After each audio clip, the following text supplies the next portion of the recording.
সালাতের আলোচনা। আমার মনে হয় হজরত মুসার সময়ে সকলের সমবেত হয়ে আনুষ্ঠানিক সালাত পালন করার কোনো প্রথা প্রচলন ছিল না। তার কারণ হিসেবে এই কথাই বলতে চাই যে হাজার হাজার ঘরগুলোর প্রতিটিকেই কেবলা করার আদেশ যেখানে দেওয়া হয়েছে, সেখানে কি করে সবাই একত্রে সমবেত হয়ে আনুষ্ঠানিক সালাত পালন করতে পারে? হয়তো পারে, আবার নাও পারে। হয়তো পারে বলার অর্থ হলো, যখন সবাই একত্রে আনুষ্ঠানিক সালাত পালন করতে সমবেত হন, তখন বহু ঘরের বহু কেবলাগুলো এক কেবলাতে পরিণত হয়। কারণ কেবলা বহু হলেও আসলে এক, এবং এক হলেও আসলে বহু। এই এক আর বহুর খেলার রহস্য খুবই চমৎকার। অনেকটা মোমের আলোর মতো ধরে নেওয়া যায়। অনেক মোমবাতিতে অনেক আলো, কিন্তু আসলে এক আলো। অনেক কলসে অনেক জল, আসলে একই জল। সেরকম অনেক ঘরে অনেক কেবলা, আসলে একই কেবলা। আবার নাও হতে পারে, বলছি যে হয়তো হজরত মুসার সময় সবাই মিলে একত্রে সমবেত হয়ে আনুষ্ঠানিক সালাত পালন করার নিয়ম ছিল না।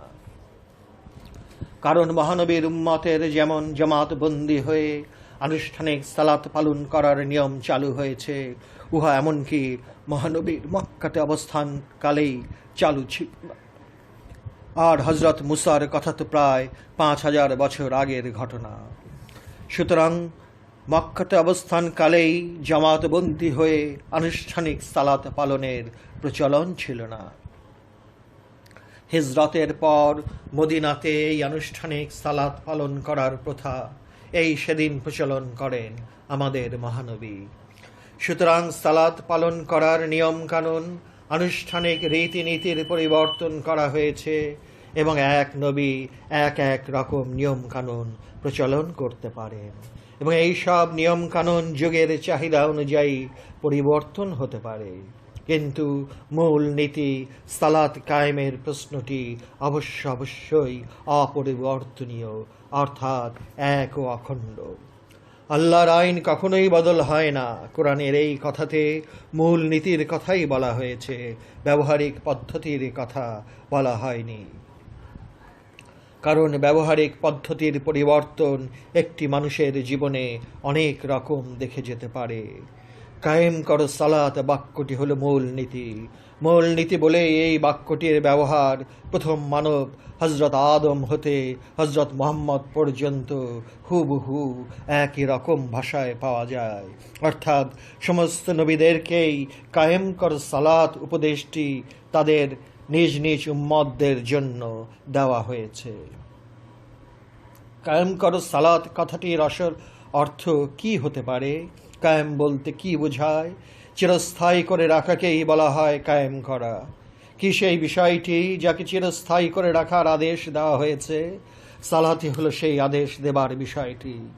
তাহলে সালাত বলতে কি বোঝায়? যোগাযোগ করা, মিলন সংযোগ স্থাপন করাকেই বলা হয় সালাত। সেই যোগাযোগ করাটি কার সঙ্গে করতে হবে? দুনিয়ার সঙ্গে না আল্লাহর সঙ্গে? দুনিয়াকেই যারা একমাত্র বিষয় বলে মনে করে, তাদেরকে ইসলামের দৃষ্টিতে শয়তান বলা হয়েছে, একবার নয় বহুবার, এবং বহু রকম ভাষার স্টাইলে। তাহলে স্পষ্ট বোঝা যায় যে আল্লাহর সঙ্গে যোগাযোগ করার আদেশ অথবা উপদেশ দেওয়া হয়েছে। সেই যোগাযোগটি কতক্ষণের জন্য করতে হবে, সেই প্রশ্নটিরও উত্তর দেওয়া হয়েছে সহজ কথায়। চিরস্থায়ী করতে হবে সেই যোগাযোগ, তথা কায়েম করতে হবে সেই সালাত। আয়াতের শেষ অংশে বলা হয়েছে যে, এবং মুমিন দিগকে সুসংবাদ দাও। কিসের সুসংবাদ দিতে বলা হয়েছে, এবং কাকে সেই সুসংবাদ দেওয়ার কথা বলা হয়েছে? সেই সুসংবাদটি হলো, যখন কারো সালাত কায়েম হয়ে যায় তথা আল্লাহর সঙ্গে তার যোগাযোগটি চিরস্থায়ী হয়ে যায়, তাকেই সেই সুসংবাদটি দাও। সেই সুসংবাদ পাওয়া ব্যক্তিটি কি মুসলমান, না আমানু তথা সাধনায় রত থাকা ব্যক্তিটি, না মুমিন? সেই সংবাদ পাওয়া ব্যক্তিটিকে মুসলমানও বলা হয়নি, আমানুও বলা হয়নি, বলা হয়েছে এবং মুমিন দিগকে সুসংবাদ দাও। কিসের সেই সুসংবাদ? সেই সুসংবাদটি হলো মুমিনদের হৃদয়গুলো তখন আরশে পরিণত হয়, তথা মুমিনের হৃদয়টি তখন আর কিছুই নয়, কেবলই আল্লাহর সিংহাসন, তথা মুমিনের হৃদয়েই আল্লাহ বাস করেন। मन्ना गुंजम दर जमीन आसमा लेके गुंजम दर कल्बे मुमीना।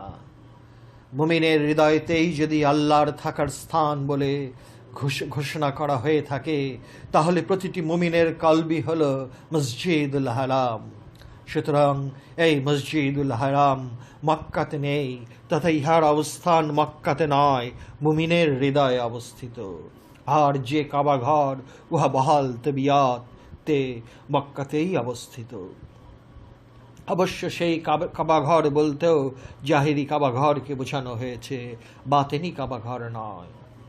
সুতরাং মুমিনের হৃদয় যদি আল্লাহর অবস্থানের কথা ঘোষণা করা হয়ে থাকে, তবে যে ঘরে আল্লাহ স্বয়ং অবস্থান করছেন সেই ঘরই হলো আমানুদের জন্য প্রকৃত কেবলা তথা একমাত্র কেবলা, কারণ আমানুরাই সাধনায় ধ্যানমগ্ন হয়ে থাকেন। সুতরাং আপন পীরকে যারা লাভ করতে পেরেছেন, কেবলা ও কাবা তাদের ঠিক হয়ে গেছে। একজন মুমিনি হলেন একজন কামেল মুর্শিদ, আর এই কামেল মুর্শিদি হলেন স্বয়ং মসজিদুল হারাম। সুতরাং একজন কামেল মুর্শিদের মাজার শরীফই হল সবার জন্য তীর্থস্থান, কারণ তিনি মৃত নন, তিনি আল্লাহকে পাওয়ার জন্য কতল হয়ে গেছেন। কতল হওয়া আবার দুই প্রকার, একটি ধর্মযুদ্ধে জিহাদ করতে গিয়ে কতল হওয়া, আর একটি নিজের নফসের বিরুদ্ধে জিহাদ, যাকে সর্বশ্রেষ্ঠ জিহাদ তথা জিহাদে আকবর বলে ঘোষণা করা হয়েছে।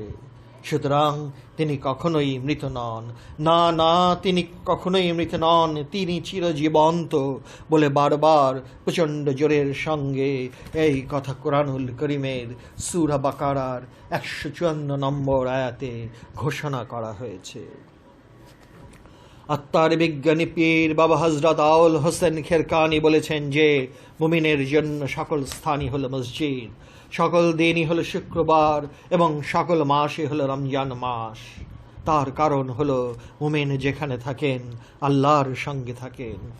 আত্মার বিজ্ঞানী পীর বাবা বায়েজিদ বোস্তামি বলেছেন, অনেক দিন কঠোর সাধনা করেও মনটিকে আল্লাহর মসজিদে রাখতে পারিনি, কারণ মন আল্লাহর মসজিদে বাস করতে চাইতো না, কান্নাকাটি শুরু করে দিত।